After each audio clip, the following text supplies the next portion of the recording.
Does your business provide a quality service or product?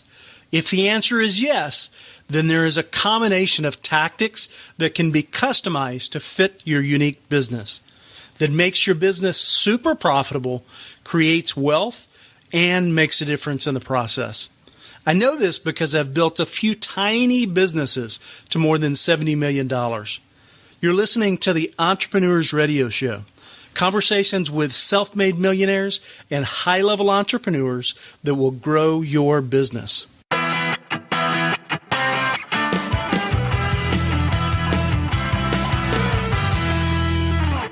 Hey, it's Travis Lane Jenkins. Welcome to episode 105 of the Entrepreneurs Radio Show, a production of RockstarEntrepreneurNetwork.com, where each and every week I'm going to connect you with rockstar entrepreneurs that explain their journey to success and what's been the key principles to finding their high level of success as an entrepreneur, so that you can see that successful entrepreneurship is really just a series of everyday people that stayed committed to taking constant action day after day, even if it's imperfect action. Also, at the risk of being redundant, I have a side objective with this show.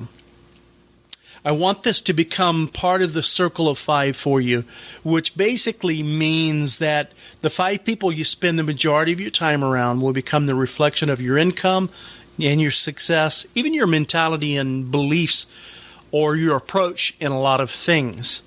So I want you to just to pretend that in each and every episode that it's me, you, and our guest, and we're just sitting at a table having a candid conversation in our own private mastermind.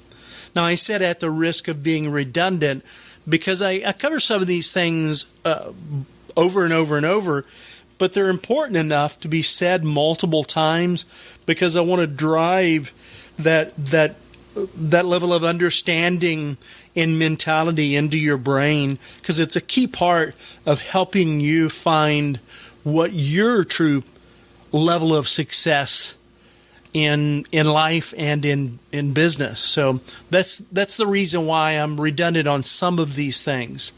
Now, today I'm going to introduce you to John Michael Morgan. John's specialty is achievement, leadership, and marketing. Although before we get started, I'm going to take another brief minute, as I have in the last several episodes, and recognize Cody Gliss for writing us a review and giving us a 5-star rating over on iTunes. Thanks, Cody Gliss, for taking the time to write the review. That means a lot to me. Thank you for the kind words that you wrote and the feedback. I really appreciate it. Just in case you don't know, writing a review helps us reach more people just like yourself. Now, the reason for that is iTunes and Stitcher believe that if you're writing comments, then the show must be valuable, and therefore they'll serve it to more of their audience. So if you have time and you do find value in the show, I'd really appreciate it. It'd mean a lot to me if you'd go in and leave us a review and tell us how we're doing. And then, of course, I'll recognize you on air and say thank you. One last thing before we get started. There's 3 ways you can take these interviews with you on the go through iTunes, Android, or Stitcher. Just go to RockstarEntrepreneurNetwork.com, click on the iTunes, Android, or Stitcher link right there on the menu bar, and it will take you directly to the podcast. You won't have to search for it or anything, where you can subscribe and hopefully leave us a review. So now that we've got all that stuff out of the way, let's go ahead and get down to business. Without further ado, welcome to the show, John. Thank you so much for having me. Man, I'm super excited to have you here. So listen, I know you're busy. I'm not sure if you're familiar with the background of the show. So kind of the way we normally like to do things. I like to get kind of the backstory of how you got started and what the transition was to make you successful. Because I feel like it's instructive for everybody else that's kind of on that journey. So do you mind sharing that with us, or? No, that'd be my pleasure. Kind of the pivot point. My story, I feel like, is a little bit different than most people, mainly because I didn't have the necessarily rags to riches story that a lot of people have. Right. Not meaning that I haven't had my share of struggles and those things. I certainly have, but I wasn't someone who just set out and said, I'm going to be an entrepreneur, watch this, kind of a thing. So Right. my start was when I was a teenager. I ended up suffering through massive depression, suicide attempts, suicidal thoughts, really, really dark places. And as a result of that, I was trying to look for answers. And so I started reading, books, which was at the time kind of a miracle because I wasn't a great student. So the thought of all of a sudden me reading and learning and applying something, certainly didn't exist in my school life. But Right. I started reading, things from like Napoleon Hill and Tony Robbins. And that then led to just reading stuff about marketing. And I was just fascinated with like why people do stuff and, how they respond to stuff. And so I never thought of that as, well, that's going to help me out in a career one day. I just thought of it as, this will help me in this time of my life. Right. So fast forward a little bit to college. My very first day of college, the very first teacher I had basically said, hey, guys, this isn't high school. You can walk out right now. Like, we don't care. And honestly, Travis, I can't tell you what he said next because I was gone. Right. I was like, all right, sweet. That's my free pass Right, out right. of college. So my college career lasted all of 4 minutes. And I just had this thing of I'd rather be doing it than just sitting there learning it. And so that was, my start in it. So I did a lot of different, little entrepreneurial things here and there. Nothing that I took serious in terms of one day I'm going to start a business or those kind of things until it came time for my wife and I to get married. And I needed, the quote unquote real career, kind of a thing. And so I became a real estate agent thinking that you wear a suit and tie and that would make my family think I've got a career. But what happened is, when you're a 20-something-year-old real estate agent and you look, like you're 15, Right. no one, wants to hire you. And no one knew who I existed. And my network were, high school dropouts and working fast food restaurants. So Right. They weren't buying houses. Right. So I didn't know what the crap to do. And then it hit me one day. My wife was like, you've read all these marketing and branding books and, all these books about success. Is there something in there that would help you? And I was like, oh, yeah. And so very quickly then I went from struggling to top real estate team in my area. And then very quickly learned that the marketing and building the business and all that kind of stuff was what I loved most. Mm-hmm. And so I built a full team around me. And then I was only doing the marketing and I wasn't working with any of the customers myself. And so for the last 2 years of that business, it was completely on autopilot. Now, during that time, I then started to do consulting for huge brands and small businesses and things like that, helping them with their marketing and their systems and, their branding and all of that stuff. And basically one day I just realized that every time I was doing something there, I loved it and I was fired up about it. And then every time I had to do something in real estate, it gave me a headache and I was miserable. Right. So I sold the real estate business and then focused on this stuff full time. And I've been doing it now 13 years. That's a cool story, and I want to dissect that a little bit because I'm really curious. What was the turning point that took you from struggling to a top realtor? I mean, what was that? Was there an epiphany and the clouds opened up and you had an aha moment, or was it a series of steps that led you to this? And if so, what were they? Yeah, there was an aha moment, and that was when I realized that it was all my fault. And so, the good news about being an entrepreneur is that if you're successful, look at me, look what I did. The bad news is when you're not, it's like, crap, it's still on me, right? We can't have it both ways. Right. And so when I realized what had happened is, a lot of the depression stuff I had suffered, years before, I realized I had a lot of scars in terms of my self-worth and those kind of things. And so what happened is subconsciously, I was sabotaging my success. And so I knew how to do it. I knew how to market. I knew how to do sales, all of that kind of stuff, whether I'm selling on the phone, in person, whatever. Like, I knew I could do it. But why wasn't I? And it was simply because there was times I felt like I didn't deserve success. There was times I let fear slow me down and all that kind of stuff. So the aha moment for me was when I realized, I think this is actually me. I think I'm the one screwing this up, not some outside circumstance. I then started to look, a little more internal, and I can remember the day, Travis, when I told my wife, I said, from this day forward, I'm going to spend more time working on myself than working on the business. And that changed everything. Not overnight, of course, but it changed everything, because then I realized that, if I want to make 7 figures a year, I need to have 7 figures a year habits. Right. I need to have those kind of thoughts that will lead to the necessary actions and, all of those kind of things. And so I just realized that wait a minute, I can't make 6 figures with 5-figure habits. I can't make, 7 with 6-figure habits, all that. So it just became, okay, I need to work on myself. I need to fix this mindset. I need to fix my attitude. I need to, address the fears and keep moving despite of them, and just all of those kind of things. It was that moment, that day of just realizing, what if it's me? And if it is me, what if I fix me? Then what happens? And so it's just sort of that, work on your inner world and your outer world kind of takes care of itself. And I follow that to this day. I love that. So now, how old were you when this epiphany happened?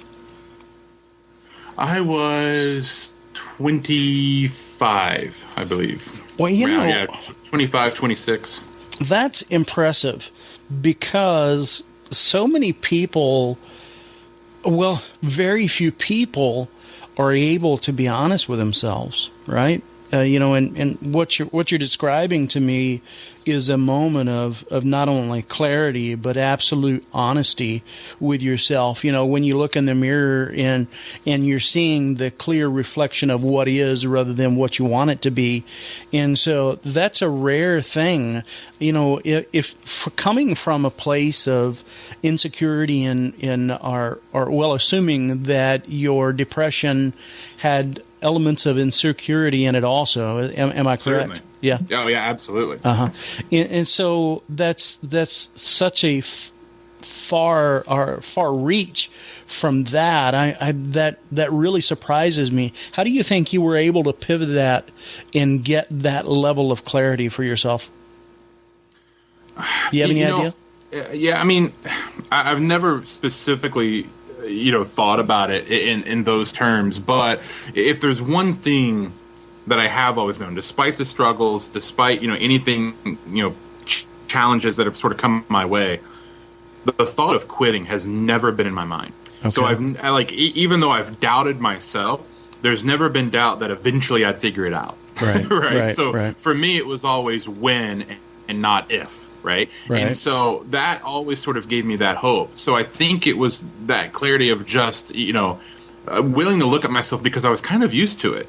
Right. Because for years I spent around, looking in the mirror going, what is wrong with me? Why can't I just wake up and be normal? Kind of a thing.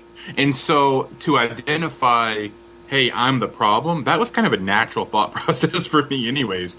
So it wasn't, it wasn't a depressing thing. It was more of, okay, I'm used to this, so now how do I fix this problem? Kind of a thing. So I think because of that, I've never been one to blame others, right? I've never been one to say, well, it's winter, so sales are down, or the economy's doing this.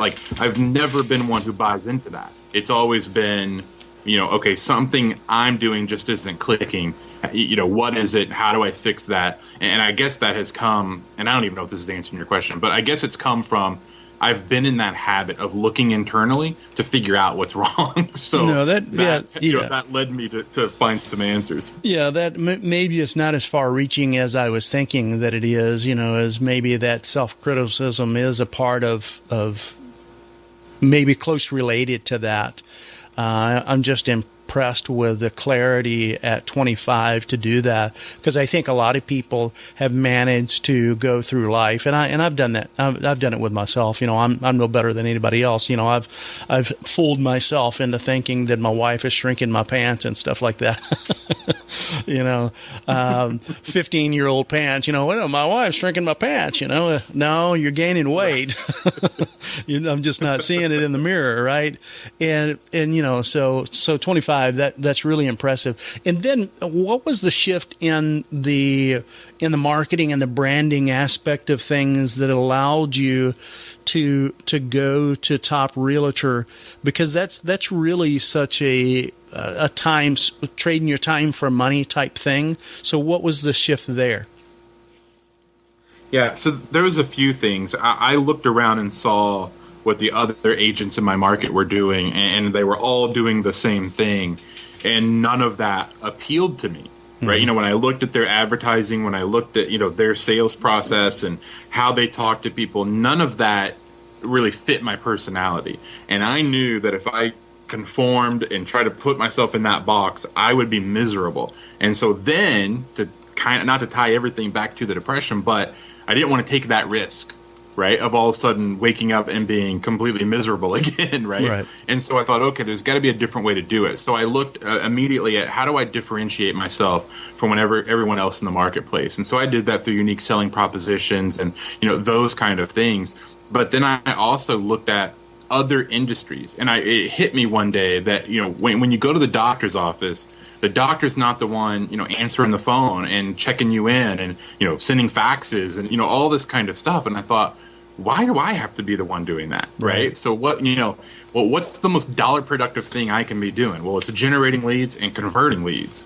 And I thought, what would happen if I only focused on that? Because really quickly, by the way, in real estate, you realize nothing you say is going to sell the house. Right? Like, you're not living there. They're either going to like it or they're not. So me being the one to actually unlock the door and let them in doesn't actually affect anything. And I thought, if I can't control the outcome of that, why am I doing that? That could be any other agent out there. So then I saw the opportunity that most agents are desperate and starving and don't know how to generate leads. I did. So then all of a sudden it was like, I'll generate the leads. I'll convert them. You become part of my team. I will hand you business. You go spend all weekend showing them homes. I'm going to hang out with my wife on the weekends. And then when you sell it, we split the commission. And so it just became this thing of like, I'm now helping them because I can, their problem is they don't have leads. My problem is I have too many, but they're helping me because my problem is I don't want to go out and work with everybody. So it was just this win-win. And some of that also, by the way, did come from Michael Gerber's book, The E-Myth. Had highly influenced me in terms of, systems and thinking with the end in mind and all that. And, again, I didn't get into real estate because I loved it. I got into it, for all the wrong reasons. And so running out, at 7 p.m. on a Friday night to show someone a house was not my idea of fun and what I wanted to be doing with my life. And so the wonderful thing about that is it allowed you to scale also. You could, how quickly were you able to scale that? Oh, very, very quickly. Because then it became, where I realized, what? Good marketing works. Not just in one place, but in any place, right?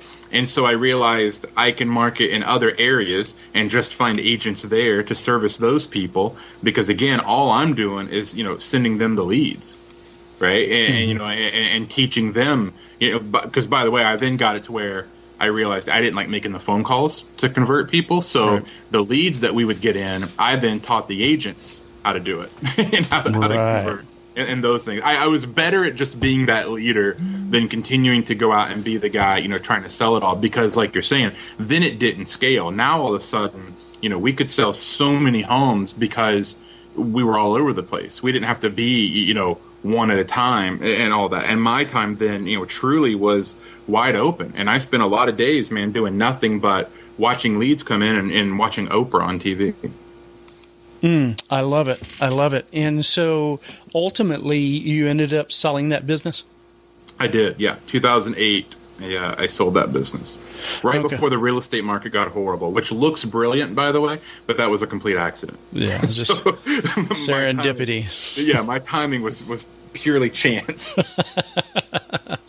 So, well, I know one of the things that you're really well known for is branding, right? And so I think branding is something that most people can't get their arms around. I know you're known for branding and marketing, but branding, most people can't get their arms around because they really don't understand what it is.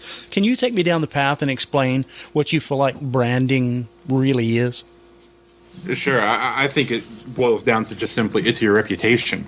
Okay. That's it. So we all have a brand. Everyone we've ever met has formed an opinion of us, good or bad. Right. I tell people all the time, sometimes people are like, hey, I'm going to start a brand. It's like, guess what? You've already got one, and it's either working for you or against you, but it's always working. It's always there. And so that's the thing to me. A brand is not the logo. It's not your product. It's not your color scheme or your website or your mission statement or, any of that stuff. And I'm not saying that those things aren't important, but I'm saying those aren't your brand. Are they a piece of it or not? No one goes, yeah, because in the sense of, I believe everything we do is branding, right?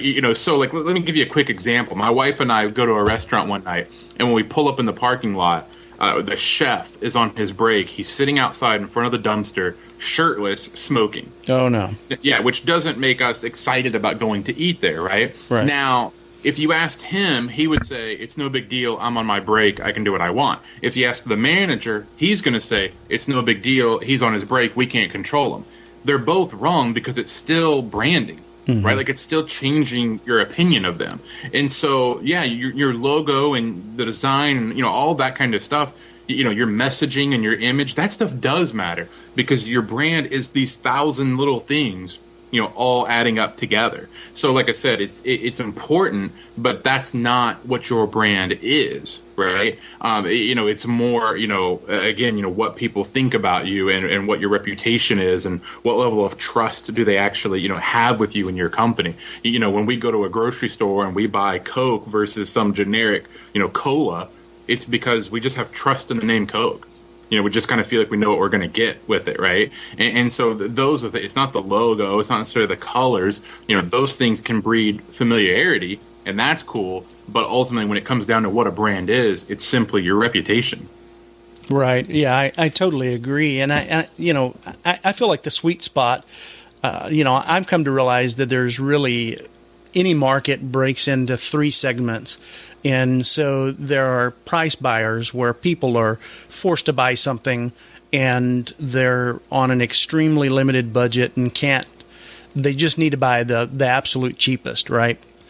And then I've noticed that there is a value buyer and they're much more interested in removing the potential of risk. So they'll pay top dollar for whatever it is. And I'm not talking about a fancy brand as much as, say, it's a service-based business, whether it's a doctor or a home improvement company or really whatever it is.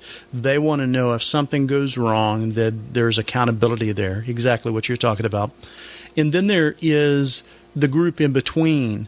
And those people are on the fence. And it's made up of price buyers and value buyers, and that makeup really depends on the part of the town or regionally where you offer your services at. And I think when you have a really good brand, you magnetize or you attract value buyers rather than price buyers. Do you agree with that?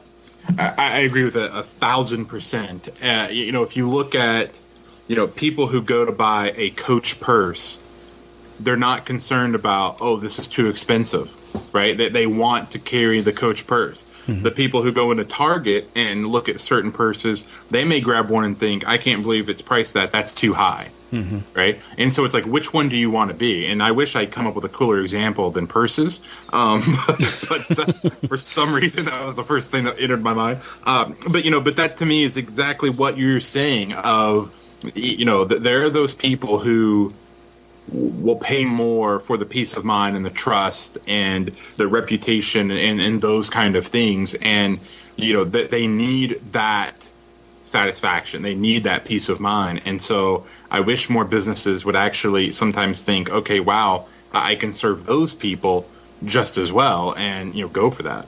And those are the most ideal clients for several reasons. Gary Halbert the famous copywriter called them PWMs, players with money, and he means self-employed or business owners typically are players.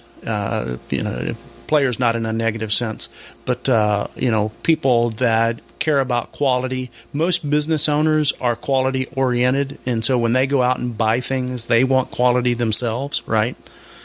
And they're the most ideal because they're responsible, they're agreeable, whereas price buyers a lot of times can have a wide range of objectives. They're seeking to get it free ultimately. There's a whole litany of things that come with serving the price buyer. And I don't want to knock everybody in that range because I come from a very humble background, and there was a time when we couldn't buy anything but on price, right? But it's just not the ideal market for everybody to target in most cases, right?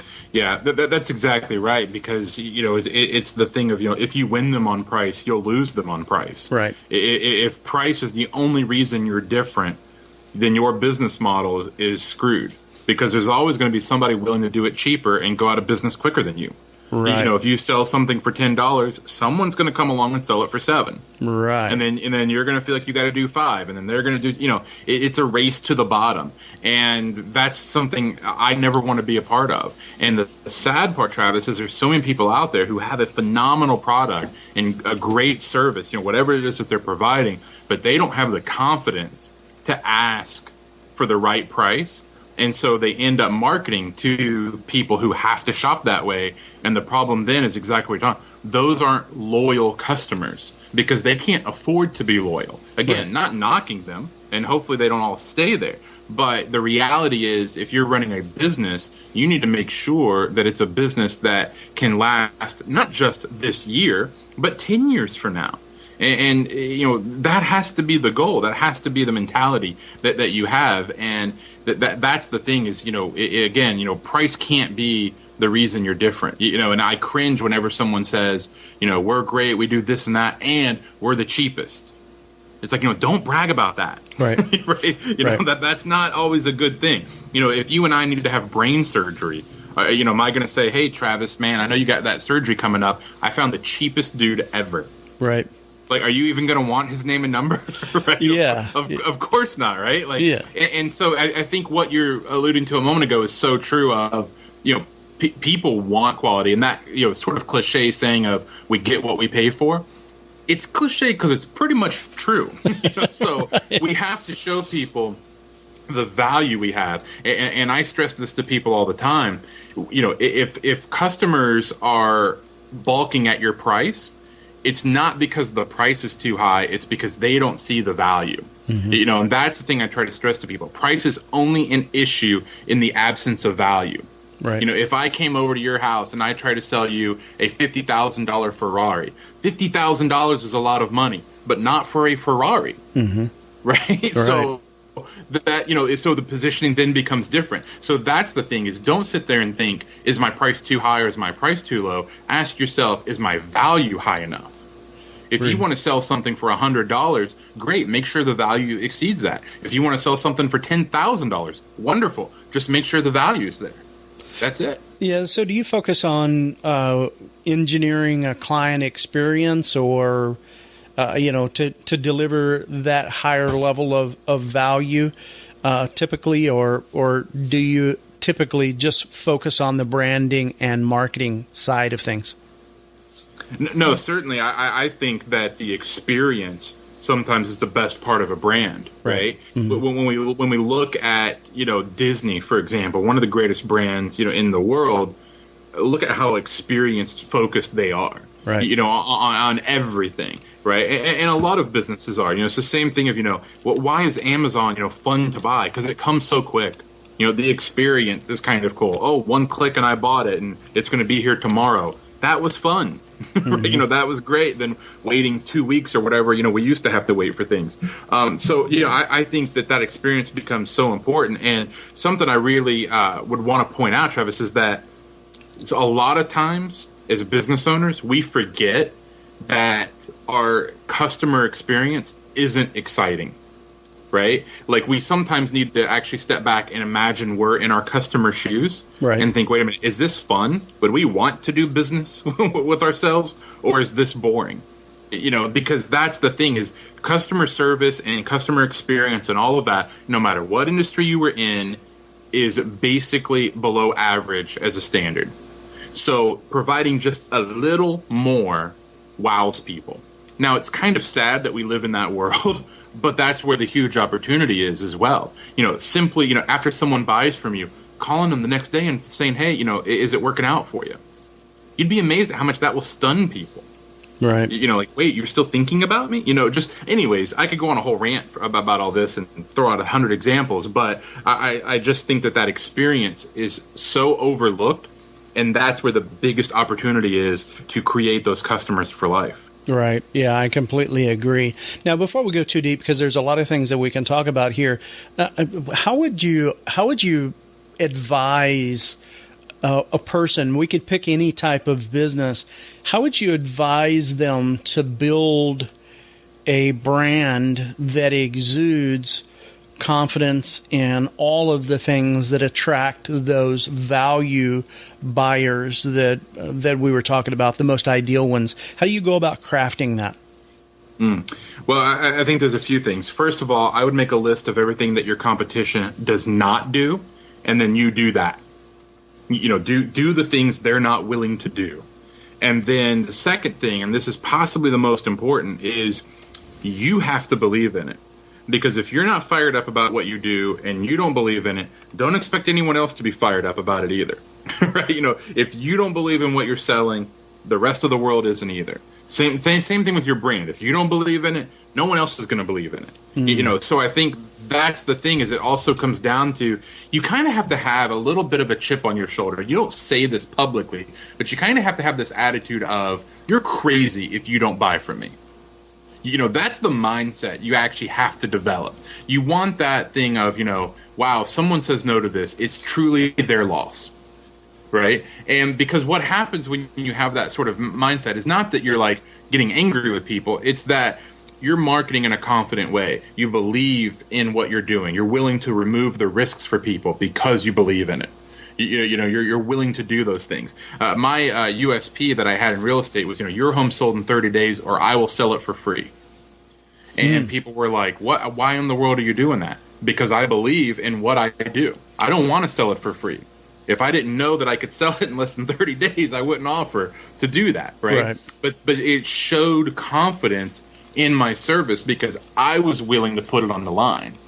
Right. And so that becomes, again, the thing is just sitting there and not necessarily thinking, what's our mission statement, and what kind of positioning are we going to have in these things? It's really thinking, okay, we're solving a problem for people. What is that problem and how can we help them? And that becomes your marketing, right? Is figuring out those kind of things. Okay, how can we position ourselves as a resource and not just a service provider? Because service providers are just people who are trying to sell people something. A resource is someone who's actually helping. And there's a big difference. And the companies who are a resource are winning, and the companies who are still just buy my stuff, they're losing. Right. That's why I coach people to use the word client rather than customer, because sometimes the best thing for your client is not selling them or giving them what you have. Sometimes it's sending them elsewhere. And so, I take that role of shepherding them in the right direction, regardless of whether it's monetarily beneficial to me, right? Absolutely. And that's that sign of, hey, if we're about caring for people, let's show them that we're willing to care for people, right? By being able to say, I don't know that we're right. Right. That's the thing. One of my best customers, Travis, he's been with me for years, and we laugh about this all the time. When he reached out to hire me, I told him no. And he was like, what do you mean no? And I was like, you're not ready. And he was like, I've been doing this 20 years. No one's ever told me no. What are you talking about? Right? And I was like, you're not ready. And so he comes back a year later, had things ready, and then it made sense. And so he became a client, and he has been since. But, he was like, it drove me nuts that you said no. Right. I knew then I had to work with you. And because I think it's because of what it showed, right? That, oh, you've got a Pulse and a credit card? Okay, I'll work with you. No, we can't do business like that anymore. We need to be about that, more. And I like what you're saying about, the difference between, just verbally someone being a customer versus being a client. Right. And those things. And I just feel like, life is too short to do business with people we don't like.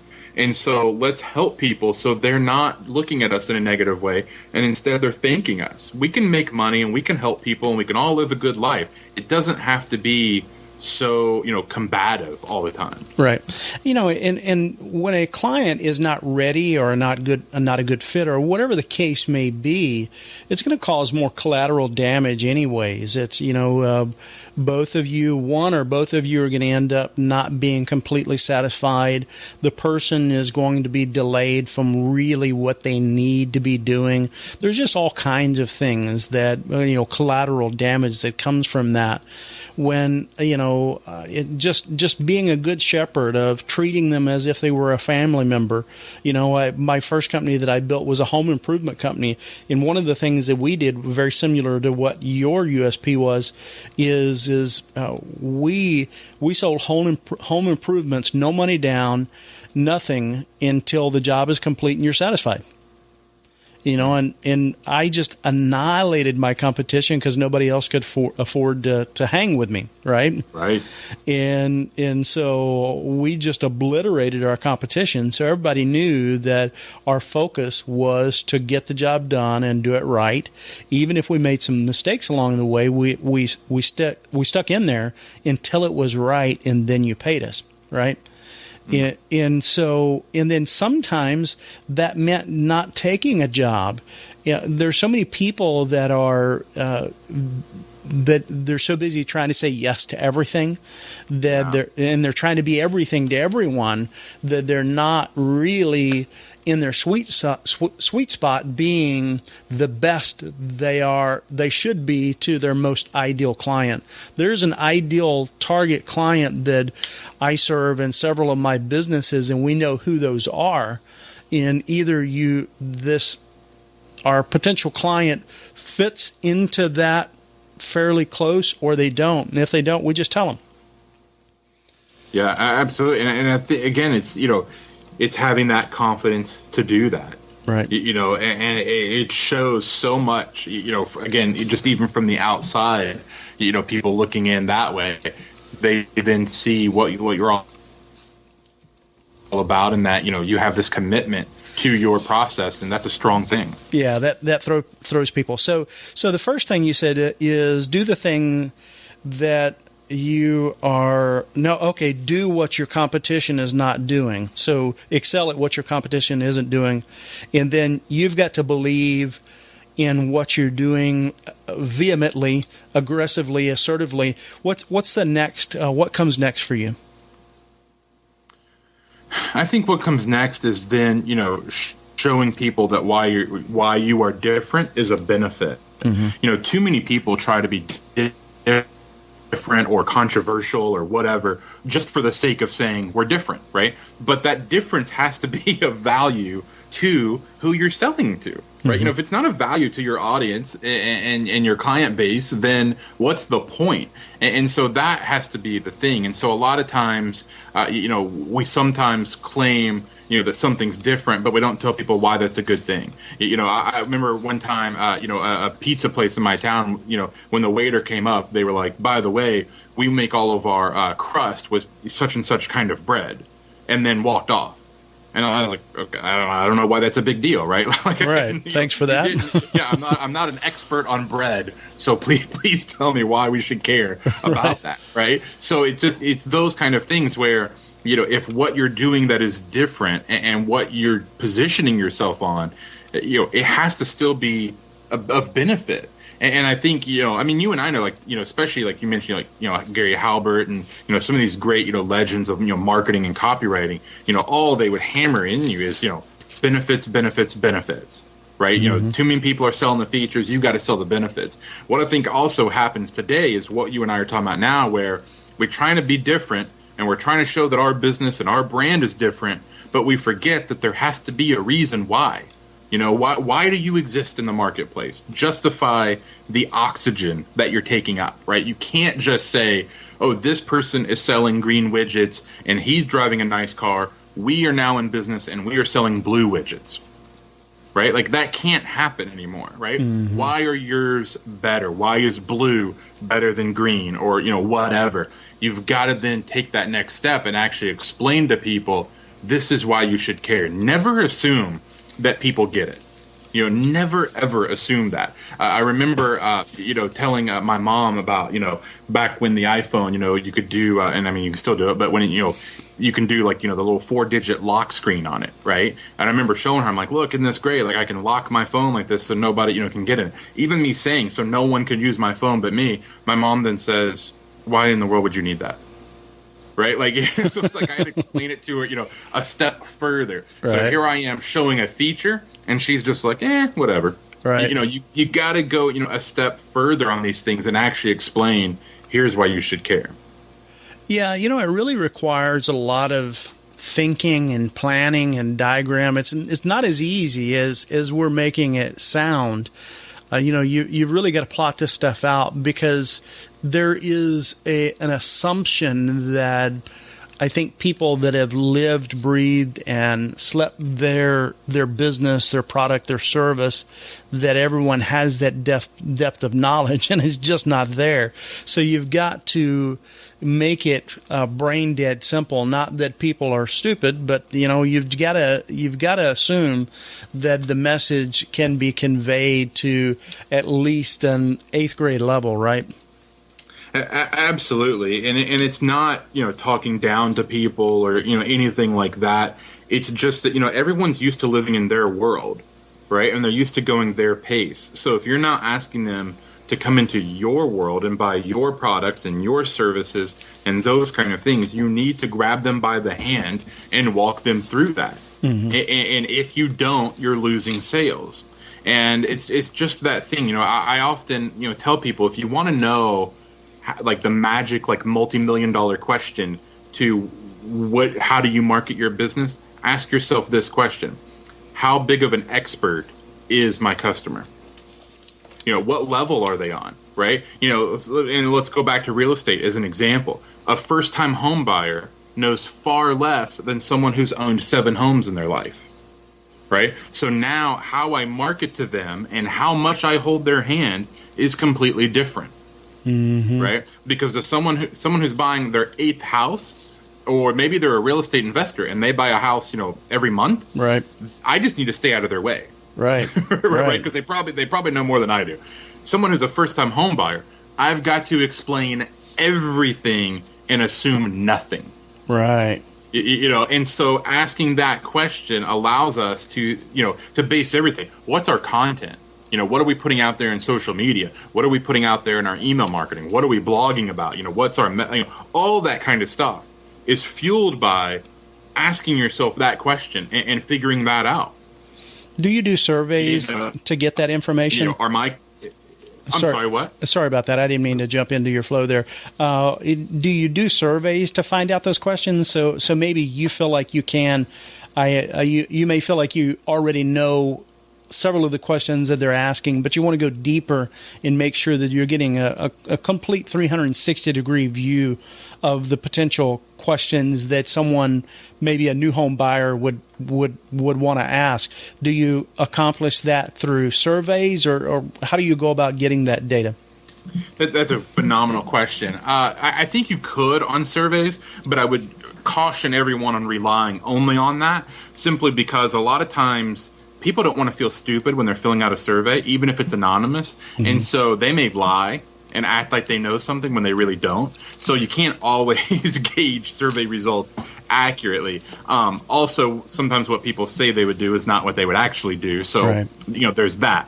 I like to do it of just simply taking a look at, what clients you've got and figuring out what are the commonalities, and where are they at these different processes, and what kind of questions did they ask. So the same way a business would go about putting together what's our most frequently asked questions, that tells you what level a lot of these people are starting on.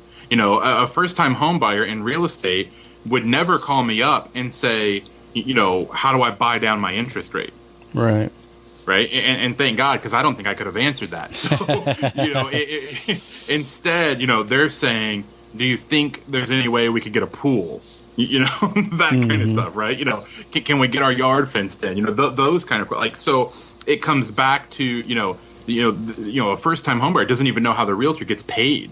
So you got to explain that. Hey, this is, how this works and, all of those things. And so I think that, again, starting with what kind of clients you've got and looking for what are the questions they're asking me? Where were they in their life when they came into, my service or bought the product, or whatever it may be, because that will help you. And I think a lot of times we're afraid to talk to the client. We're afraid of that, of asking them, these kind of questions of, do you know this? Do you know that? Are you buying this for a friend? Just again, figuring out, how they intend to use whatever it is, that you're selling. You need to, ask those questions and figure out. I remember one time going in to buy a new radio system for my car. I was a teenager, so I needed the, loudspeakers. And I remember going into Best Buy, and I knew nothing about any of it, right? And the dude immediately starts talking about subwoofers and throws out all these numbers and all this kind of stuff. And I did not buy because I had no clue what he was talking about. Right. I just wanted it loud. Right? Yeah. That was it, right? And so that's the thing is you just got to know what level are they at. Right. I spoke with the same salesman. I know who you're talking about. You're like, wow, is there a place for me to sit down? I'm feeling overwhelmed with the data that you just gave me. I just want to crank my stereo. Tell me where to go. Yeah. That's right. Yeah. I mean, I can't tell you how many times my wife sat in the car with the kids, and I've come back, to the car, and she's like, "You didn't get anything?" I'm like, "No, but now I also feel stupid." Like that's, right. That's what my experience just was, So we've got to avoid those things. Yeah. So how about going back with clients that you have had good rapport with, and just saying, "Would you mind if I asked you some questions?" And just be as candid as possible. What were your three big concerns, or would you suggest something like that? Oh, absolutely. Absolutely, I would. Get that information however you can. To do that. Here's another thing, Travis, is that you can ask those same questions right up front. Right up front. And I don't know why people don't do this. Again, like when I was in real estate, when I would sit down with a client for the first time and I'm doing my sales presentation and I'm getting them to sign the paperwork to hire me, in that process, I would say, hey, what are the 2 or 3 most important things to you during this process? And that was great for 2 reasons. Number one, it let me know what they were afraid of, what their concerns were, the level of information they had, like you and I are talking about now. But number 2, it let me know, as long as I do these 3 things okay, I can screw up a lot of other stuff, and they're still going to be happy. Right. If someone says, John, I'm not as concerned about price and this and that. I just want the communication to be strong. I want to know what's going on every step of the way. Right. Perfect. Now I know what to do. Yeah, you're hitting, right? You're hitting it on the head. Right. I completely agree with you. It's the key to good sales, isn't it? Is asking good questions. Oh, absolutely. Absolutely. And not being afraid to ask questions. See, so many people think, well, I don't want to ask them a lot of questions, and then I don't look like I'm the authority. You've got it backwards. You are the authority because you knew to ask a lot of questions. Right. I ask a ton of questions. My very first call with any client I have is nothing but me hammering them with questions. Right. And at the end of it, they're like, that it? And I'm like, yeah. But until next time when I'll have more, you can't ask too many. Right. Well, I have a lot of clients that have a holy cow moment because I have 160 plus questions that I ask them when I take on a client, when I'm mentoring business owners. And a lot of the questions they can't answer, but I need to know whether they can answer them or not, right? And it's not really to make them feel stupid as much as I need to know their level of clarity on this, on that. And all of them, while it's an intimidating process, love the fact that I took the time to ask the questions And, now I don't go into 160 questions with someone that I just met. I may ask 12 key questions, and if it's a good fit, then we segue into the next step.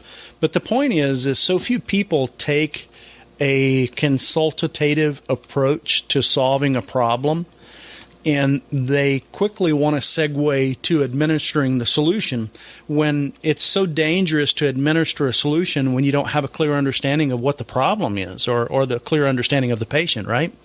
That's right. Whether it's medical or even a business, it's in many cases they're a patient, because you need to have an understanding of what is or is not happening, and then. Because quite often with marketing and branding and business metrics and everything, I liken it to this gigantic big desk that needs to be put together. That's got 180 parts that need to be put together. And, have you ever put a desk together and have 10, 15 parts left over? Just once or 12 times. Yeah, I've done the same. And business is the same way. And now the funny thing is business is not going to operate like it should if you don't have every piece in place. And a lot of times, not only do you need to have them in place, but they need to be treated a certain way at a certain time. Now, I know that sounds confusing, but all the more reason you should seek someone to hold your hand and walk you through those pieces so that you don't get lost. And so that's what's so critical about this. And I think that's why everybody should seek a mentor that's been successful at whatever they want to be successful at. Yeah, absolutely, because you may not know the questions that you need to be asking, right. And they do. And so I love that because what you're talking about, and I'm, safe to assume that you've probably seen this happen time and time again where, like you were saying, they may not know the answer, but the simple fact that you got them thinking about that is a win. Right. Because now they're looking for it, right? What's happening is you're asking a question, and it's not about how they answer it, or like you said, even if they have an answer for it, it's that now their thought process changes. Right now how they're looking at things change. So you've already helped them by just simply asking a question they hadn't thought of. Exactly. And that's so underestimated. People sometimes don't realize that, and that's why, again, we can't be afraid to ask questions in anything in life. We can't be afraid to ask questions because we're afraid we'll look stupid. We can't be afraid to ask our clients questions, afraid that it looks like we don't know the answers or something. The point is we can't dig deep and we can't help people move forward until we start asking a lot of those questions. Right. And I just think that's such a great example because, like I said, when you're asking them something and they say, you know what, Travis, I'm not sure, great. Because now let's look at it. Now let's think about it. You've never thought about it before. Wonderful. Glad someone brought it up. Yeah, you hit it just on the head. And what's key is the pacing, because you can ask these questions. Now, people feel vulnerable when they don't know the answers to things, and they feel embarrassed when they don't know the answers to things to their own business, right? They're like, geez, I'm kind of ashamed that I don't know how to answer that question. And so you have to, for me, I'm very careful about my pacing and my nurturing. And so, I'll say, now listen, I'm going to ask you some questions that are going to make you feel uncomfortable. First, I need you to know that nobody has all the answers and I'm here to support you. So, just relax and we're going to move through this. And it's a very slow pace. But what happens is, like you said, the next day, they normally say, I hardly slept at all last night, Travis, because I come to realize that A, B, C, D, E, F, G. And that's exactly what you keyed in on, is they started thinking about what they haven't been thinking about for the last 12 years of running their business. Yeah, absolutely. I had a situation last month where I did a coaching call with a group of people, and one of my clients listening in on that, I had told everyone to ask themselves this question. And I can't even now remember what the question was. My client texted me later, and he was like, I'm panicked. I'm like, why? And he was like, because I don't have an answer for that. Like, we need to work on that immediately. And I was like, oh, okay. That's great. Like, just that one question, was this big hang up for him. And then it led to, so much growth in terms of, different areas to work on and things like that. And, let's talk about it even on just the product side, because I know a lot of people listening to this, won't just be in the service-based industry, but maybe they're just selling, a physical product or something like that. But if you're not asking people questions, you're also not then getting any information for new products. Right. That's another thing is, when you're really having that dialogue and that communication line goes both ways, if you just shut up and listen long enough, they will tell you exactly what your next product needs to be. Exactly. And then people will buy it. So again, it's, I just can't stress it enough because, so many people are, like we're saying, are just embarrassed to even ask the question. Excellent point. Great stuff. Hey, listen, we're looks like we're at about the 50-minute mark, so it's time for us to segue into the lightning round. Do you need to do anything to warm up?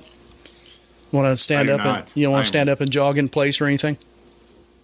I actually have been the entire call. Oh, cool. Man, what incredible breath control. I haven't even been able to notice it. I'm impressed, John. It's impressive. Yeah, well, I'm not going to lie. It's impressive. You're from Nashville, so it's to be expected. That's right. That's exactly right. Yeah, right. All right. So what book or program made an impact on you related to business that you'd recommend and why? The first thing that pops in my mind would be a book, which is The Greatest Salesman in the World by Og Mandino. That book taught me to have confidence in myself, but it also showed me the importance of sales and how, you can get anything you want in life if you know how to sell. And so I reread that book every single year, by the way. In fact, I have a copy on my desk. I keep a copy in my bag in case I go to Starbucks, whatever. I always have, a copy nearby. And there's been a lot of great books that have influenced me, but that one in particular, continues to change me. Did you say The Greatest Salesman in the World? Yes. Okay. All right. Excellent. What's one of your favorite tools or pieces of technology that you've recently discovered, if any, that you'd recommend to other business owners and why? Yeah, so I'm slow on the technology. I'm not going to lie. That's so okay. I'm always behind the curve. But the one that I am going to point out is certainly not new, but it's Evernote. And the reason I mention it is because I use it in my business every single day, and it's almost like every month I rediscover a better way to use it. And it's one of those tools that certainly I'm not sure how a lot of people, live their life or run their business, without Evernote. I'm a big note taker, and I like to, to get those ideas down and have everything in one place. So it's hands down my favorite tool, and has been for a long time. I haven't used that, and the other day I heard someone talking, and it sounds like they say that it has a screen grab function to it. Does it? Yes, it does. Okay, so it would replace Jing. I use Jing for all my screen grabs, but there's problems with that.